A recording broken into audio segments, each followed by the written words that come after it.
Wondering how to turn your dreams of entrepreneurship into a reality? Take the mystery out of success, clear the fog of failures, and use speaking to create a six-figure business. Learn the success strategies of international speaker and business coach Katya Ravi. Learn business from brave to rave. Bonjour, bonjour, bonjour, bonjour. Today, we're going to talk about my date last night. Went on a date with my fiance. Once a week, we make sure then we go out of the house and do something where we give out each other our total undivided attention. And since we both work out of home, sometimes things get, we talk so much about work and we talk about the kids and which is great. But we have decided, once a week to just, do something special where either we go out or we stay, and it doesn't really matter, but we do something where our focus is really on each other and our relationship. It's going to help us to grow even more. We definitely want to be an exceptional couple, and that's a part of the plan. So we had an amazing dinner, and we had steak and a ratatouille, and it was really, really good. And then we left. So 1 week he's in charge of the date, and 1 week I'm in charge of the date. And yesterday was my time. I decided to take him to the Blue Note. Guys, if you are in Durham and you've never been to the Blue Note, you really have to go there. Wow, I felt like I was taking back many, many, many, many years ago. I felt like I was in an underground blues bar or cabaret, or however you want to call it. It was just awesome. And on the way there, we were having this conversation. Then I realized then pretty much everything then I do or then I want to do or then I decide to be a part of are things then I'm really good at. And we ended up having this great conversation. And he's like, wow, it'd be cool for you to share that with your audience and make it a podcast. And so here I am making it a podcast. And I'm actually not good at everything I do. And this going back to like many, many years ago. But one of the things that kind of prompted that is I wondered, how am I going to celebrate? So I have a lot of victories in my business, and how do I celebrate? How do I say yes, beside ringing the bell? So we have a cowbell at the entrance of the house. Then Steve gave me a couple of years ago for Christmas, and we ring with the bell. The kids now know. Then when the bell is ringed, that means then we had a huge victory. So either a client or. And this is kind of a way of celebrating. But I was like, what do I really do outside of that? How do I, what is there anything that I would love to do then I want to put on my list? And of course, there is, perfecting my Spanish and traveling. But there was a couple of things that came up. And this is where it gets very interesting. Those things were things then I kind of shoved out of the list. So I had take a ballet class. I had fencing. I had boxing. I also had arrow and bow, arching. Bear with me here. Bow and arrow. I know it's got a very, very fancy word, but right now it's not coming to me. So, um, and and so I think that was it. That was the four things. And I was like, don't really want to do that because I would get there and I actually would not be the best one at it. So everything that I have done in my life or that I do, I want to be the best at it. So whether I'm a part of a coaching program, I mean, I have coaches. I really, truly always want to be the one that they can use as their success story, and it's a good thing. It's not a bad thing. But everything that I do, like I started Argentine tango about 10 years ago. And actually, wow, way more than that. Oof. About 13 years ago. And that was something that I became very fast, very good at. It's just a part of my character. If I take something, I don't take 10,000 things on the same time, but I take it and I do it fully 100. And I did it so well that I was performing at the International Tango Festival in Los Angeles not too long ago, and judging on the competition. So it really took me. Like for me, that was it. I got to the top, not as a dancer, but as really an amazing recognition to where I am at. And now I just, I still love it as much as I did before. And I go and I dance, especially out of town, because I get to travel a lot with my job. So that's one of the perks. But it was the same with that. I'm very, very good at it. And I can't imagine going to a ballet class as an adult, as an almost 50-year-old woman, and not knowing how to do anything. And sometimes I do this, especially in area of my business, that I have no problem with. But for something like that, like ballet or fencing, in the previous years, it always makes it to my list. But previous years, I was like, oh, I don't have the time, I don't have the money. It's a huge commitment. And what came out last night, while I was having this conversation with Steve, was I make excuses, and I really do think I'm not sure I'm going to be good at it. And if I'm not sure I'm going to be good at it, then why would I want to do it? And I think sometimes that holds us back.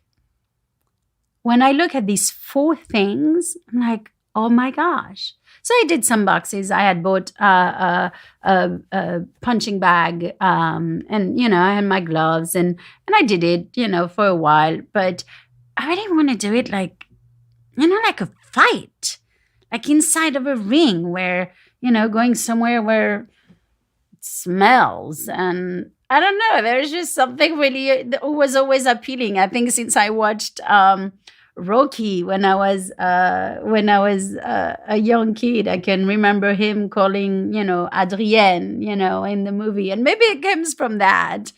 But all of that to say, then I am not good at everything I do. And right now I have a big challenge, right? So I came in America. I think by now you guys all know it as in the beauty industry. I had a hair salon. It was really, really working. Had a huge, beautiful, gorgeous spa. Then I went back to school. I graduated with honors.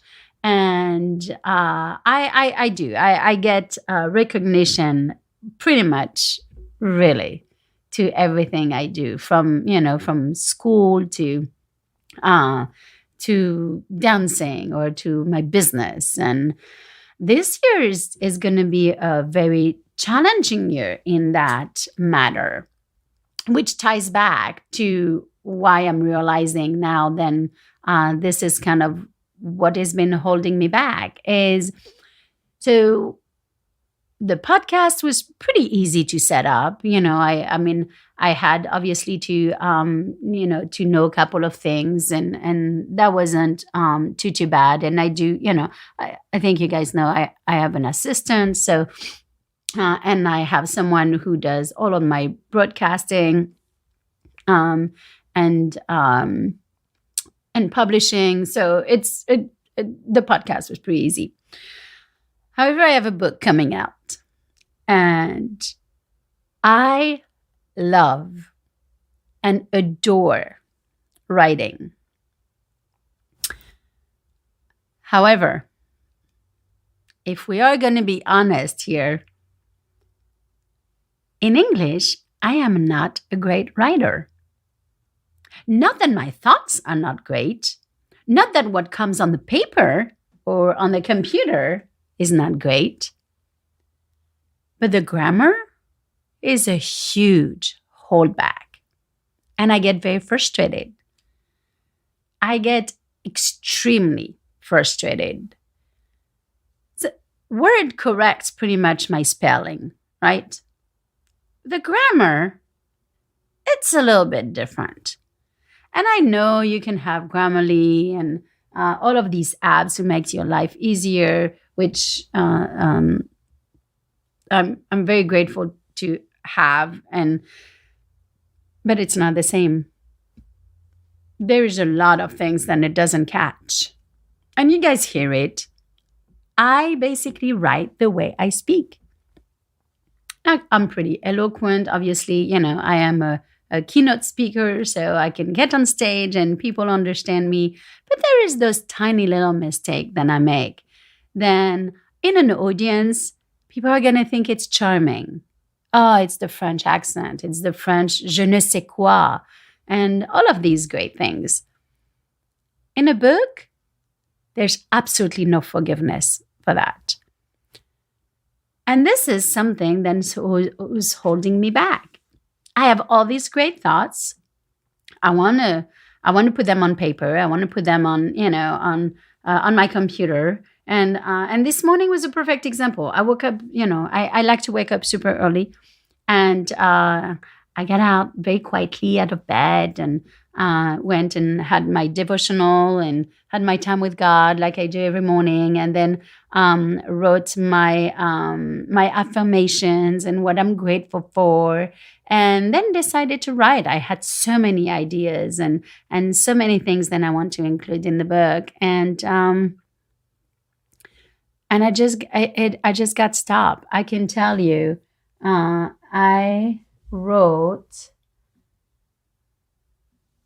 180 words. And I stopped. I stopped because I was frustrated with all of the red and all of the blue. Then I get on OneNote and or on Word if I work on Word, and it just get very frustrated. And I realized then this is something who's holding me back. And I say that to clients all the time. It is not about perfection. In the big scheme of things, my thought needs to be on paper. I'm going to have a publisher. I'm going to have an editor. All of these things are happening. So they are there for me. This is what they really want to see. They want to see then they are putting, we want the content to come out. It does not have to be perfect. And one of my friend, Jessica, this week said something very pertinent about into a group, into a call. And she was like, it is more important for you to spend less time and to think less about it, but to put it out there than to actually really want to have it perfect. When we think so much of perfection, it is absolutely, absolutely hard to really succeed and to put things out there. We're so good, so, so good at wanting to have all of these perfection things out there. And I think whether it's in business or in our personal life, it really holds us back. And I am as guilty as everybody. Then I teach. This is it. This is me coming live saying I am not good at everything that I do. And it's a big deal for me to even say that. I have thrived for perfection since I'm a child. I have very high standards in everything, whether it is, for my partners or for my work, for especially for myself, for my children. I do have very, very high standards, and the standards are not in a lot of ways. I've seen many people having standards for everybody else. Uh, they have high standards for everybody else, but they have very low standards on themselves. And this is not the case. The standards are even higher sometimes for me than I put on me. And for me to admit that I'm not good at everything I do is really liberating, because it's going to help me to be able to take a dance class, ballet, if I want to, or to go and try fencing and not think I'm going to look like an idiot, not knowing anything, and trying something with a sword in my hand, or boxing, or arching, or all of these things who are unknown. I think that's maybe the best way of saying it. All these things who are kind of unknown to us. Sometimes we're very scared. And if we actually really dig deep, it's why are we scared? What's at stake? What's there to be, to be lost, I guess. And after talking with Steve, I really realized then I think it's the standard on myself. I'm going to realize I am not good at something. And there's many things I'm not good at, but because I don't do them, I really try to focus on what my strengths are. It's pretty scary. So I am totally ready to try something new, to try something that I'm not good at, and to actually face the fact that I can look at myself in the mirror and say, Katya, I am proud of you for trying something who is totally out of your comfort zone.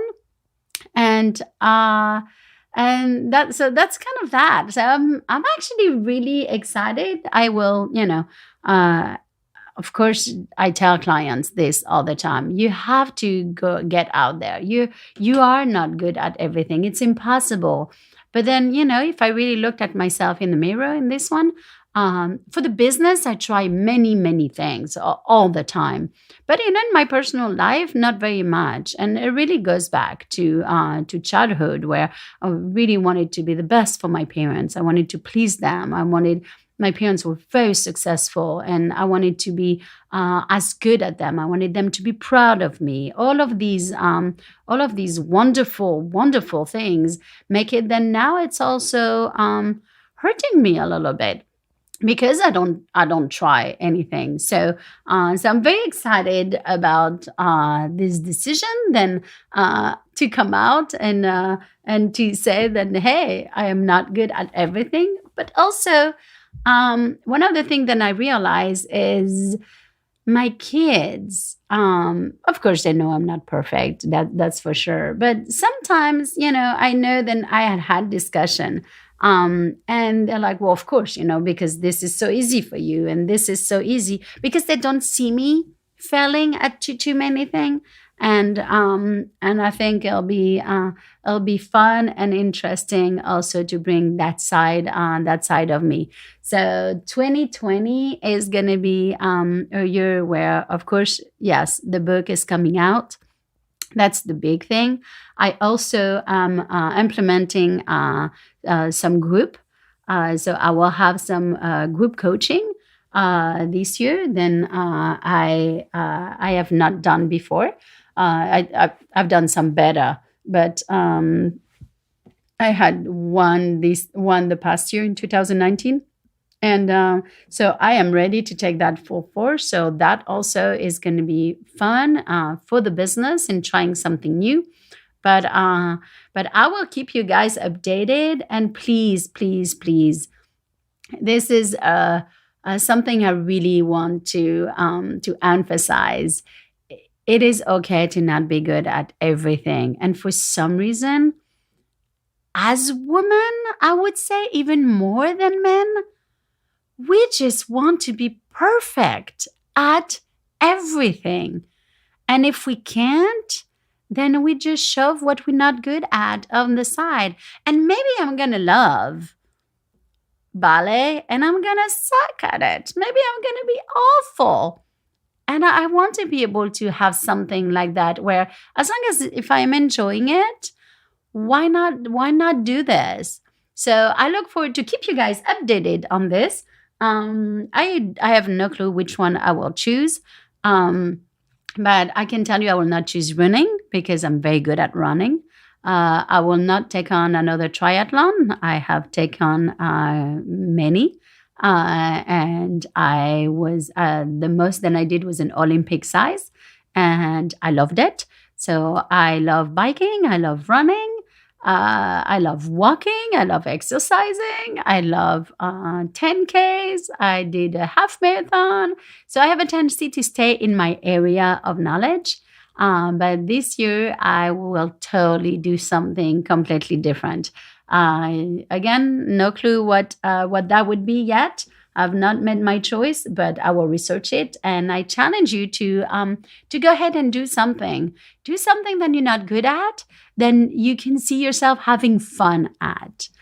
And to finish our date, we went to the Blue Note. We listened, and of course, we are very good dancers. We both know that, and we got many praises of people watching us, and they were like, "Wow, you're very good." And then the last song who came on, Steve led us on the dance floor, and we just started to dance, goofing off. And I cannot remember the last time I did that. Like, dancing like you don't care. We were not dancing together, like in partner dance. We were just across from each other, just, moving our booty and our arms. And at this point, one of the most fantastic things that happened is we had no care of the world of what we would look like. So I think sometimes it's not so much of caring about what other people think, but it's about how will that make me feel and what will I think of myself? And I decided to not care, and I totally had a blast. We both looked like goofballs on the floor, and that was totally fine with me. So I look forward to talk to you guys next time, and au revoir, au revoir, au revoir.